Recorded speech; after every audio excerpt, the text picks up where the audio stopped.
ভক্তি পায়।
ব্যাখ্যাৰে আমাক কৃতাৰ্থ কৰিব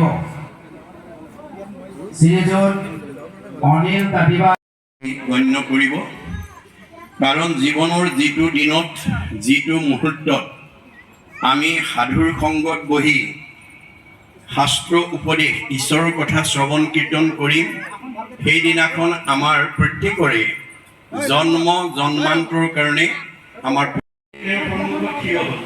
লগে লগে তেওঁ কৃষ্ণৰ আঙুলিত কাটি তেজ ওলোৱা দেখি অকণো অপেক্ষা নকৰি পিন্ধি যোৱা শাৰীখনৰ আচল এটা ফালি তৎক্ষণাত আঙুলি বান্ধি কৃষ্ণৰ আঙুলিত তেজ বন্ধ কৰি দিলে। বাকী 8 গৰাকীয়ে ফটকা লৈ আহি দেখেহি দ্ৰৌপদীয়ে আঙুলি বান্ধিলে আৰু সেইদিনাহে গম পাইছে ভালেটো এম অৰ্থাৎ সেইদিনাহে তেওঁলোকৰ মনৰ ধ্যান উঠি অহা শিক্ষিত ল'ৰা ছোৱালীবিলাকক যদি আজিৰ দৰে কৰ্ম আঁচনিৰ দৰে জনাব পাৰোঁ, তাৰ 10ম স্কন্ধ ভাগৱতত কৃষ্ণই পুৰকংশক হত্যা কৰি বধ কৰি যেতিয়া অন্ধকাৰ কাৰাগাৰৰ পৰা পিতৃ বসুদেৱ আৰু দৈৱকীক উলিয়াই আনি দীঘল দি কৰি কৈছিল, হে পিতৃ মাতৃ, তোমালোকে মোৰ কাৰণে বহুত জীৱনত কষ্ট পালা, মই মানৱ জীৱনৰ 100টা বছৰত তোমালোকৰ এই ঋণ পৰিশোধ কৰিব নোৱাৰোঁ। তেনেস্থলত কোনোবা পুত্ৰ হৈ যদি ভাগৱতৰ এই দৰ্শন নজনাৰ কাৰণে পুত্ৰ যিটো পিতৃ মাতৃ জন্মিলেকো দেহ পুহিলেকো অনুদিন সতেক বৎসৰে সিটো পুত্ৰে তাৰ খুজিবে নপাৰে ঋণ। গতিকে আমাৰ পিতৃ মাতৃয়ে জন্ম দি যে আমাক বিশ্ব সংসাৰ দেখালে, আমাৰ মানৱ জন্মৰ 100টা বছৰত আমাৰ হাতত এনে বস্তু নাই যাক দি আমি পিতৃ মাতৃৰ ঋণ পৰিশোধ কৰিব পাৰিম। তেনেস্থলত ভাগৱতৰ দৰ্শন নজনাৰ কাৰণে, বেদৰ দৰ্শন নজনাৰ কাৰণে উচ্চ শিক্ষিত যিবিলাক সন্তানে পুত্ৰ হোৱা যিটো পিতৃক নোপোহয় দুৰ্জনক আতি আবাতি তাহাৰো মাংসক তাকে খুৱাবয় জমৰ কিং কৰে কাঠি। গতিকে তেওঁ ইমান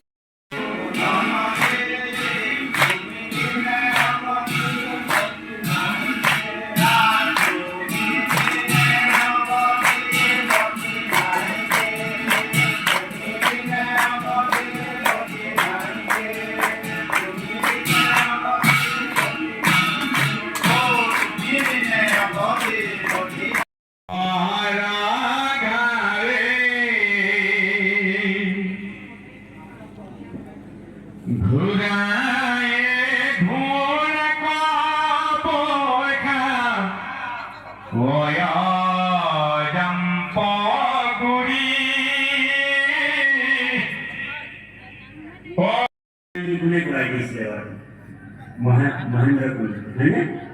তেখেতে কৈছে, এটা শ্লোকত কৈছে যে বিশ্ব মানৱ জাতিক কৈছে যে শংকৰ মনুষ্য বুদ্ধি কুৰ্বন্তি যে নৰাধম, বোলে শংকৰদেৱক কোনোবাই যদি মানুহৰ জ্ঞান কৰিছে এজন নৰাধম বুলি কৈছে। নৰতকৈ অধম, নৰধাম হয়নে? বোলে শংকৰম মনুষ্য বুদ্ধি কুৰ্বন্তি যে নৰাধম তে সৰ্বম নৰকম জানতি জগৎ চন্দ্ৰ দিবাকৰ। বলে শংকৰদেৱক কোনোবা যদি মানুহ বুলি ভাবি ল'লে তেওঁ বোলে কেতিয়ালৈকে নৰকত পৰিব অ হৰি অ ৰাম বোলে কেতিয়ালৈকে বোলে যেতিয়ালৈকে বোলে চন্দ্ৰ আৰু সূৰ্য বোলে পৃথিৱীত থাকিব তেতিয়ালৈকে তেওঁ এবাৰ এবাৰ নৰকত পৰিব লাগিব অ হৰি অ ৰাম সেইকাৰণে শংকৰদেৱ কোন বোলে শংকৰদেৱে হৈছে কৃষ্ণ কৃষ্ণ আৰু গুৰুৰ মাজত ভিন্নতা নাই অভিন্ন সেইকাৰণে আমি গুৰু শংকৰেহে শুদ্ধ মত শাস্ত্ৰৰ তত্ত্বক ভেদি প্ৰচাৰিলা কৃষ্ণৰ ভগতি হয়নে তাংক এৰি কি কাৰণে আনক গুৰু কিলোলোক মহামূঢ় মতি শংকৰে শুদ্ধ মত শাস্ত্ৰৰ তত্ত্বক ভেদি প্ৰচাৰিলা কৃষ্ণৰ গতিকে আমাৰ গুৰু হৈছে শ্ৰীমন্ত শংকৰদেৱ গতিকে এই পৰমাত্মা ভগৱান কৃষ্ণৰ চৰণত ভক্তিৰ বোলে ভকতি ভাণ্ডাৰ দ্বাৰা হ'ব চুৰি মুকুতি কৰিলে উদাস এক শৰণ হৰিৰ নাম ধৰ্ম ৰাজা কৰো ভকতি ভাণ্ডাৰ ভাণ্ডাৰ মানে হৈছে ভৰা দ্বাৰা মানে হৈছে দুৱাৰ সকলো কাৰণে মুকলি কৰিছে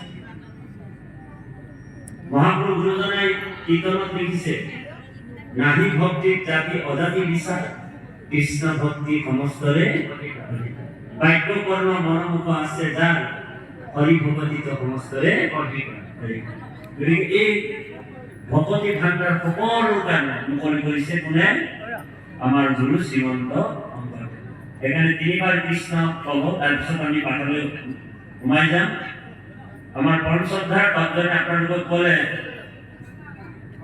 যে ভাগৱত সকলোৱে শুনিবলৈ সুবিধা নাপায় হয়নে আজি আপোনালোক আমাৰ পুণ্য থোৱাৰ কাৰণে আমি এই পুণ্য তীৰ্থলৈ আহিছোঁ কৃষ্ণ কথা শুনিবলৈ হয় বাৰু ভাগৱতৰ 11 স্কন্ধত উদ্ধৱক কৃষ্ণই কৈছে এই উদ্ধৱ বোলে জন্মান্তৰে ভবেদ পুণ্যম তদা ভাগৱত লভে জন্মান্তৰে ভবেদ পুণ্যম তদা ভাগৱত লভে জন্মান্তৰ পুণ্য যাৰ সংক্ষিপ্ত হৈ আছে সেই সকল মানুহে কৃষ্ণ কথা শুনিবলৈ সুবিধা পাব কৃপালু বাপাই সমস্ত আমি অসমে এগৰাকী অসমৰ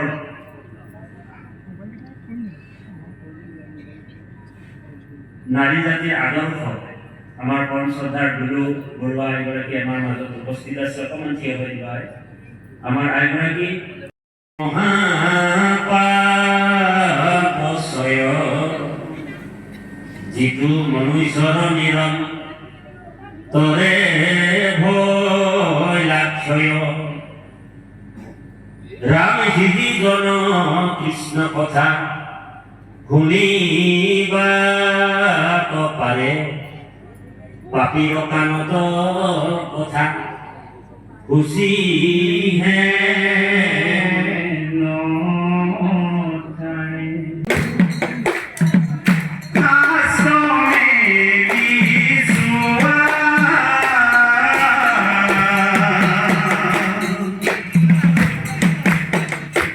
Om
ওপৰত আমি জিতেন্দ্ৰীয় হ'ব পাৰিব লাগিব। দক্ষইন্দ্ৰিয় যদি বিচাৰে এইটো লাগে সেইটো লাগে, ওলৈ যাওঁ তলৈ যাওঁ, এইটো নেখালে মোৰ গাত বল বুদ্ধি নহ'ব, সেইটো খাবই লাগিব, সেইটো নেখালে মোৰ চকুৰ দৃষ্টি নহ'ব, এনেকৈ যদি 10 ইন্দ্ৰিয়বিলাকক আমি পোহপালন দি থাকোঁ তেতিয়াহ'লে মোৰ ধৰ্ম হোৱা নাই। আমি নিশ্চয় কেনেকৈ পাম?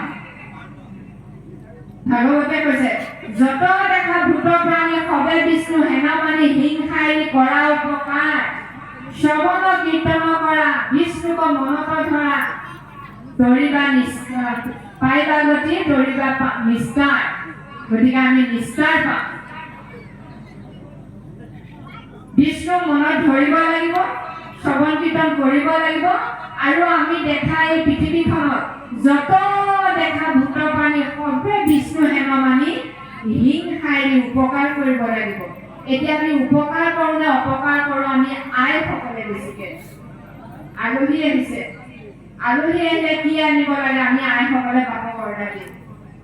তাৰপিছত ৰান্ধি বাঢ়ি যেতিয়া খাব দিম, সোৱাদ হৈছেনে, ভাল হৈছেনে, সেইমানে পিঁয়াজ দিলোঁ, তেল ঢালি দিলোঁ, খুট খুটকৈ কাটিলোঁ, বনালোঁ, ভাজিলোঁ, সোৱাদ হৈছেনে? গতিকে আমি হিংসা কৰিলোঁ নে উপকাৰ কৰিলোঁ? আৰু আমি কম যুক্তি দিম মই জিকিবলৈ। আমি নেমাৰো নহয়, কোনোবাই মাৰিছে, কোনোবাই কাটিছে, আমি বনাই খালে কি পাপ হয়? নহ'ব, 8 জনলৈ পাপটো সমানে যায়। মনুসংহিতাত কৈছে বিকিবলৈ কিনিবলৈ অনুমতি দিয়াজন, কিনি অনাজন, ধৰাজন, মাৰাজন, কাটাজন, বনোৱাজন, খোৱাজন, ধোৱাজন, বাচন ধোৱাজনলৈকে সমানে পাপ ভগাই ল'ব পাৰিব। গতিকে আমি আই সমাজৰ যদি যত দেখা ভূত প্ৰাণী সবে বিষ্ণু হেমামানি হিংসাই উপকাৰ নকৰোঁ, মোৰ উঠি অহা পিছৰ প্ৰজন্মটোৱে কেনেকৈ এৰিব এই কুপ্ৰবৃত্তিবিলাক? আৰু ভকতি কেনেকৈ শুদ্ধ হ'ব? উদ্ধৱক ৰহস্য ভকতি কৈছে প্ৰভু ভগৱন্তই যে সমস্ত ভূততে আছো মই হৰি, সবাকো মানিলা তুমি বিষ্ণু বুদ্ধি কৰি, ব্ৰাহ্মণ চাণ্ডাল নিবিচাৰি কুল, দাঁতত চোৰত দৃষ্টিয়ে কটোল।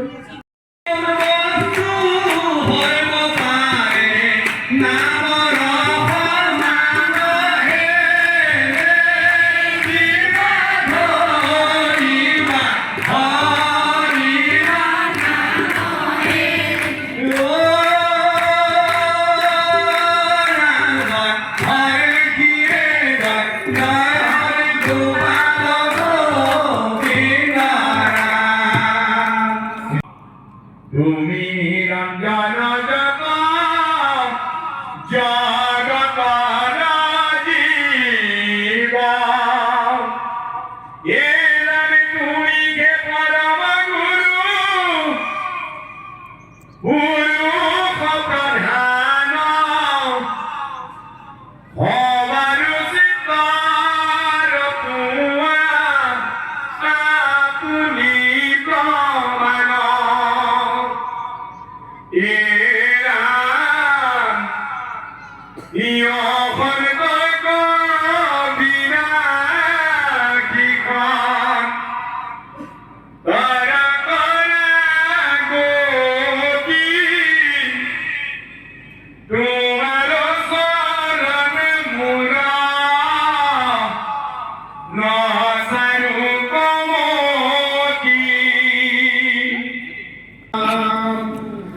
জয় ৰাম, জয় নাৰায়ণ, জয় কৃষ্ণ, জয়